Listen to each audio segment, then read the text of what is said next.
السلام علیکم. سب سے پہلے تو میں اپنے آپ کو آج بڑا خوش نصیب محسوس کر رہی ہوں کہ اتنی اعلیٰ درجے کی محفل میں مجھے شامل ہونے کا موقع حاصل ہوا، اور وہ بھی ایسا کہ میں اپنے والد صاحب کے بارے میں آپ کو کچھ بتا سکوں، ان سے آپ کو روبرو کرا سکوں. سب سے پہلے ناچیز نے 2 شعر کہے اپنے والد صاحب کے بارے میں. شاعری پر عبور تھا ان کو، شاعری پر عبور تھا ان کو، شاعر با کمال تھے ذاکر. شاعری پر عبور تھا ان کو، شاعر با کمال تھے ذاکر. ان کی تعریف کیا کریں گوہر، ان کی تعریف کیا کریں گوہر. آپ اپنی مثال تھے ذاکر، آپ اپنی مثال تھے ذاکر. میرے والد محترم جناب سید کلام الدین ذاکر صاحب ساکن منصور کی پیدائش 15 مئی 1935 میں ہوئی. آپ کا بچپن آپ کے والد جناب سید سلام الدین صاحب کے جلد انتقال ہونے کی وجہ سے، جو کہ ایک پولیس ڈپارٹمنٹ میں آفیسر تھے، ان کا جلد انتقال ہونے کی وجہ سے محرومیوں میں گزرا. لیکن ان حالات میں انہوں نے اعلیٰ تعلیم حاصل کی اور PWD میں جاب بھی حاصل کر لی اور پروموٹ ہو کر ڈویژنل اکاؤنٹس آفیسر کے عہدے پر پہنچے. سروس کے دوران مختلف عہدوں پر رہتے ہوئے منصور، جاورا، دھار، رتلام، گاندھی ساگر وغیرہ مقامات پہ انہوں نے اپنی خدمات انجام دی. آپ ملازمین کے لیڈر بھی رہے اور سبھی کے حق کی آواز کو پرزور اور پر اثر طریقے سے اٹھایا.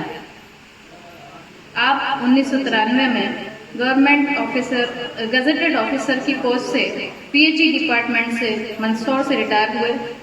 ریٹائرمنٹ کے بعد انہوں نے ڈسٹرکٹ ہاسپٹل منصور کی روگی کلیان سوسائٹی میں اس وقت کے جو کلیکٹر صاحب تھے جناب کیسری سنگھ چوہان صاحب، ان کے خصوصی اصرار پر وہ سوسائٹی جوائن کی اور اس میں 7 سال تک اپنی خدمات انجام دی.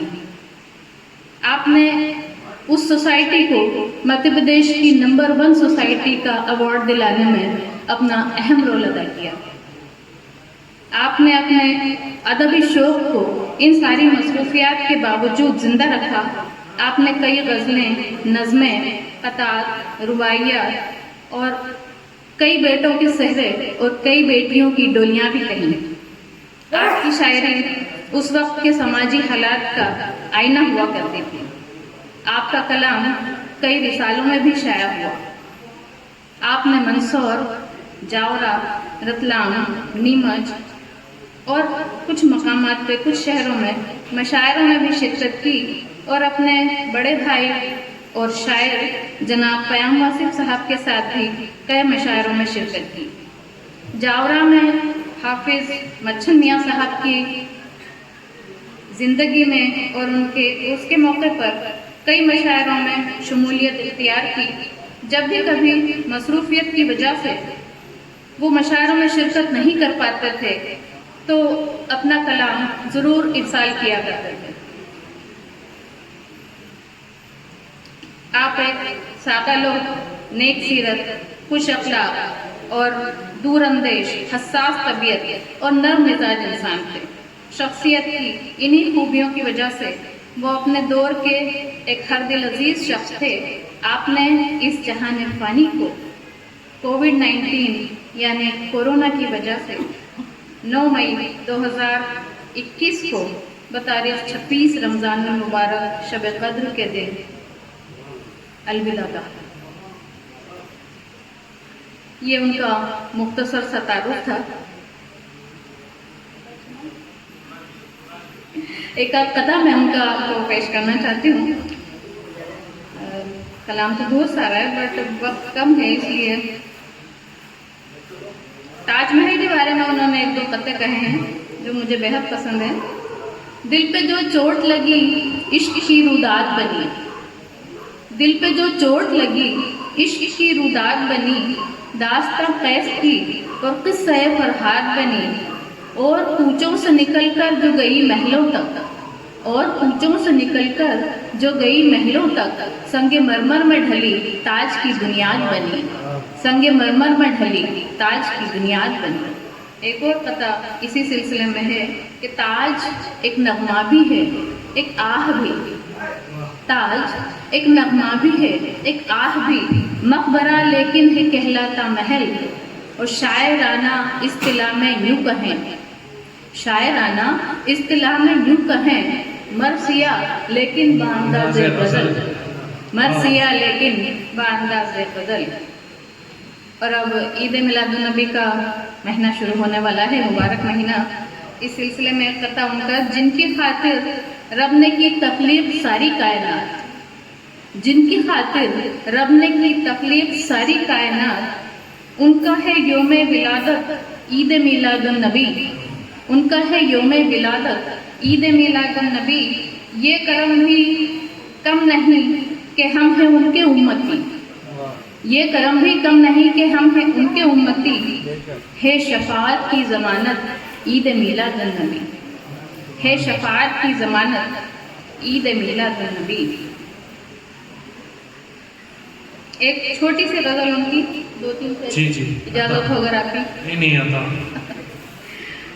سکوت آ گیا اضطراب آتے آتے، سکوت آ گیا اضطراب آتے آتے، کہاں رک گیا انقلاب آتے آتے، سکوت آ گیا اضطراب آتے آتے، کہاں رک گیا انقلاب آتے آتے، اندھیرے یہاں آ کے کیوں رک گئے ہیں، اندھیرے یہاں آ کے کیوں رک گئے ہیں، کہاں تھم گیا آفتاب آتے آتے، کہاں تھم گیا آفتاب آتے آتے، یہ معصوم چہروں پہ کیوں جھریاں ہیں، یہ حسب حال ہے آج کل کی پیڑھی کا یہی حال ہے، یہ معصوم چہروں پہ کیوں جھریاں ہیں، انہیں آئی پیری شباب آتے آتے، یہ معصوم چہروں پہ کیوں جھریاں ہیں، انہیں آئی پیری شباب آتے آتے۔ اور غزل کا ایک شعر ہے کہ جو ساقی نے اب دیر کی چھین لوں گا، جو ساقی نے اب دیر کی چھین لوں گا، میرے ہاتھ جام شراب آتے آتے، جو ساقی نے اب دیر کی چھین لوں گا، میرے ہاتھ جام شراب آتے آتے۔ اور مقطع پیش خدمت ہے، گلوں کے عوض چن لیے خار ذاکر، گلوں کے عوض چن لیے خار ذاکر، تمہیں آئے گا انتخاب آتے آتے، گلوں کے عوض چن لیے خار ذاکر، تمہیں آئے گا انتخاب آتے آتے۔ ایک کورونا کے اوپر ایک قطعہ کہا تھا انہوں نے، جو حالات تھے اس وقت کے جن سے ہم سبھی دو چار ہوئے ہیں، اور یہ دعا ہے کہ خدا ایسا وقت پھر کبھی نہ دکھائے، لیکن اس وقت جو انہوں نے محسوس کیا تھا ان کے احساسات کی ترجمانی کرتا ہے یہ قطعہ، وہ جو رہتے تھے کبھی دل کے قریب، وہ جو رہتے تھے کبھی دل کے قریب، اب انہیں سے فاصلے کرنے لگے، وہ جو رہتے تھے کبھی دل کے قریب، اب انہیں سے فاصلے کرنے لگے، یا خدا یہ وقت کیسا آ گیا، آدمی سے آدمی ڈرنے لگے، یا خدا یہ وقت کیسا آ گیا، آدمی سے آدمی ڈرنے لگے۔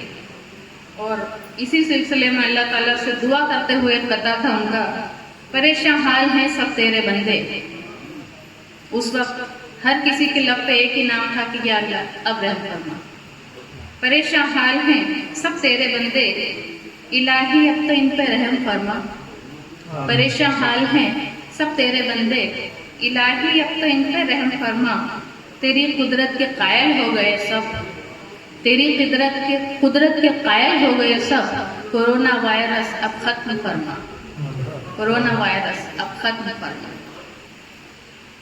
بہت بہت شکریہ تسنیم گوہر صاحبہ کا کہ وہ گزارش پر یہاں تشریف لائیں، اور لعید صدیقی صاحب اور محترمہ نصرت صاحبہ کا بھی میں مشکور اور ممنون ہوں کہ وہ ایک چھوٹی سی گزارش پر اجین سے یہاں تشریف لائے، کیونکہ بڑا موسم برسات کا تھا اور ادھر پانی تھا، لیکن پھر بھی وہ ہمت کر کے یہاں پہنچے ہیں، میں بہت بہت شکر گزار ہوں۔